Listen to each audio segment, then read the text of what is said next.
একটা মাসুদ কোম্পানির বড় মসজিদ আছে, সেই মসজিদের পাশে বিল্ডিং।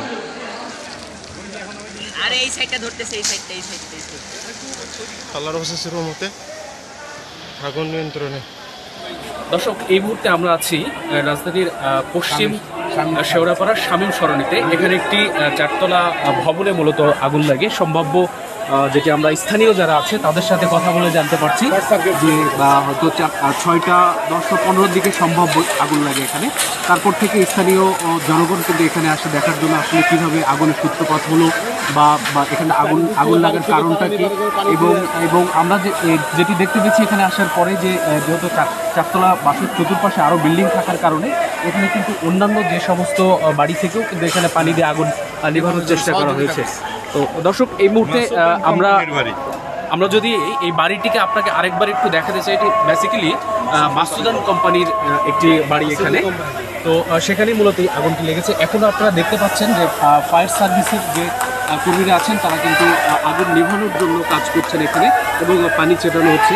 দর্শক, আমরা একটু আমাদের এখানে যারা স্থানীয় আছেন তাদের সাথে আমরা একটু কথা বলে জানতে চেষ্টা করবো আসলে আগুনটা কিভাবে লেগেছে বা তারা কি দেখেছে। যে আপনার কাছে আমরা তো আসরের নামাজ পড়ছি, আসরনা এই মসজিদে মাসুদ কোম্পানি লিমিটেড যে এখন দাঁড়িয়ে আছি, এটা মাসুদ কোম্পানি লিমিটেডের নিজস্ব মসজিদ, পারিবারিক মসজিদ। এলাকার লোকের জন্য আলহাজ মাসুদুল হক সিরাজি সাহেব এটা প্রতিষ্ঠিত করে দিয়ে গেছে। এর পাশে যে বাড়িটা দেখছে আগুন লাগছে, এটা ওর মধ্যে ওরা বসবাস করার জন্য তৈরি করছে। আগুনটা আসলে কখন লেগেছে? আসরের আধা ঘন্টা পর, 1.5 ঘন্টা পর, 5:30, আধা ঘন্টা। এটা শর্ট সার্কিট হতে পারে। এবং ওদের ভিতরে তার ফ্যামিলি মেম্বার আছে, বাসার ভিতরে তাদের ছেলে আছে, মাদ্রাসা ছেলে আছে, এমডি সাহেব আছে, ওনার ওয়াইফ আছে, তারপরে বাচ্চা কাচ্চারা আছে, সবার ইনশাআল্লাহ বাইরে হয়ে গেছে। বাট আমার মনে হইতেছে শর্ট সার্কিট থেকে আগুনটা হয়েছে। লাগার পর আশেপাশে যেহেতু অ্যাম্বুলেন্স আসতে দেরি হচ্ছে, এছাড়া শামীম শরীর রোডটার মধ্যে এখানে আপনার কাটা, এদিকে অ্যাম্বুলেন্স ঢুকতে পারতেছে না, এটা আপনার ফায়ার সার্ভিসও ঢুকতে পারতেছে না। এই জন্য আমরা এটা আশেপাশে যারা বসবাস করতেছে তারা নিজস্ব ব্যক্তিগতভাবে ট্যাঙ্কের দিকে লাইন দিকে যতটুকু তার চারিদিকে বাড়ির চারিদিকে যতগুলো বাড়ি আছে সবই আমরা চেষ্টা করছি এটা নিবানোর জন্য। দর্শক, আমরা মোটামুটি যে স্থানীয় একজন বাসিন্দা বলছেন যে কিভাবে আগুনটি লাগার সম্ভাবনার কারণ শর্ট সার্কিট হিসেবেই বলছে। যদিও আমরা এরপরে ফায়ার সার্ভিস যারা কর্মী আছে তাদের সাথে কথা বলে আরো নিশ্চিত হতে পারবো। এই মুহূর্তে আমরা আরেকজন দর্শকের সাথে একটু কথা বলতে চাই। আপনি কি দেখেছেন মূলত আগুন কখন লেগেছে বা কারো কোনো ক্ষয়ক্ষতি হয়েছে কি? 5:30 থেকে লেগেছে। এখন জানমালের ক্ষতি হয়েছে, মানুষের ক্ষতি হয় নাই।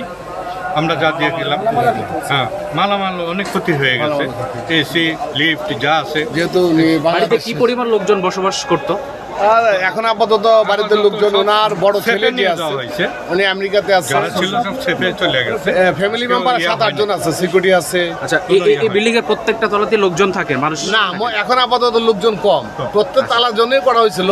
ওই মাসুদ সাহেব মারা যাওয়ার পরে ওনার ছেলেরা থাকেন, মাজারা ছেলে থাকেন, উনি এমডি সাহেব এমসিএল কোম্পানি আমেরিকা। আপনি একটু বলবেন আপনি কি দেখেছেন? আপনি একটু বলুন।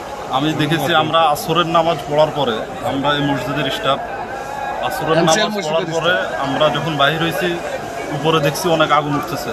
তখন আমরা আশেপাশের সবাইকে অবহিত করার পরে আমরা সবাই আগুন নিভাই। তারপরে ফায়ার সার্ভিসকে ফোন দেওয়া হয়, আসতে আধা ঘন্টা দেরি হয়েছে। পরে আলহামদুলিল্লাহ আগুন এখন নিয়ন্ত্রণে আছে। মানুষজন যা ছিল সব আলহামদুলিল্লাহ বাহির হয়েছে, মানুষজনের কোনো ক্ষতি হয় নাই, মালামাল উড়ে গেছে। এখন আলহামদুলিল্লাহ আগুন সেফ আছে।